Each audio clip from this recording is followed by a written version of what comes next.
लाडकी बहीण योजनेतून 90 लाखांपेक्षा जास्त महिलांची नावं वगळण्यात आली आहेत।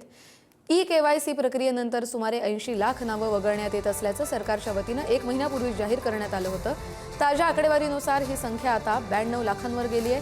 सर्वाधिक 28 लाख महिला एकट्या बीड जिल्ह्यातून वगळण्यात आल्यात। मूळ लाभार्थी संख्या 2.4 कोटी होती, त्या तुलनेत ही घट सुमारे 38% इतकी आहे। केवळ आवश्यक प्रक्रिया पूर्ण न केल्यानं ही घट झालेली नाही, तर पात्रतेच्या निकषांशी संबंधित विविध कारणांमुळे संख्या कमी झाल्याचं अधिकाऱ्यांनी सांगितलंय।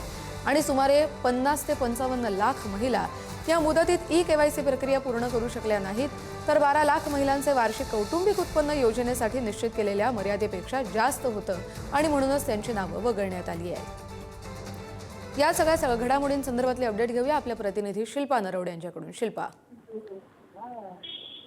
कस्तुरी, आपण जर पाहिलं तर महायुती सरकारसाठी लाडकी बहीण योजना ही अत्यंत महत्त्वाची ठरली होती। मात्र आता याच लाडक्या बहीण योजनेतून 92 लाख जी नावं आहेत ती वगळल्याचं पाहायला मिळतंय। सर्वाधिक जी संख्या आहे लाडक्या बहिणींची नावं वगळल्याची ती जी आहे ती म्हणजे बीड जिल्ह्यातली आहे। आपण जर पाहिलं तर आतापर्यंत 90 लाखांपेक्षा जास्त महिलांची नावे वगळण्यात आली होती। मात्र ई-केवायसी जी प्रक्रिया आहे त्यामध्ये सुमारे 80 लाख नावं ही वगळण्यात आल्याचं सरकारच्याच माहितीनुसार समोर आलेलं आहे। आणि आता जी आकडेवारी येते त्यानुसार जर आता आपण पाहिलं तर 92 लाखांवर ही संख्या गेलेली आहे। विशेष म्हणजे लाडक्या बहिणींची मूळ लाभार्थ्यांची संख्या जर आपण पाहिली तर 2.4 कोटी होती, त्या तुलनेमध्ये आता 38% घट झाल्याचं पाहायला मिळतंय। विशेष म्हणजे बीड जिल्ह्यातली लाडकी बहिणींची संख्या जी आहे ती प्रचंड प्रमाणात घटलेली पाहायला मिळते।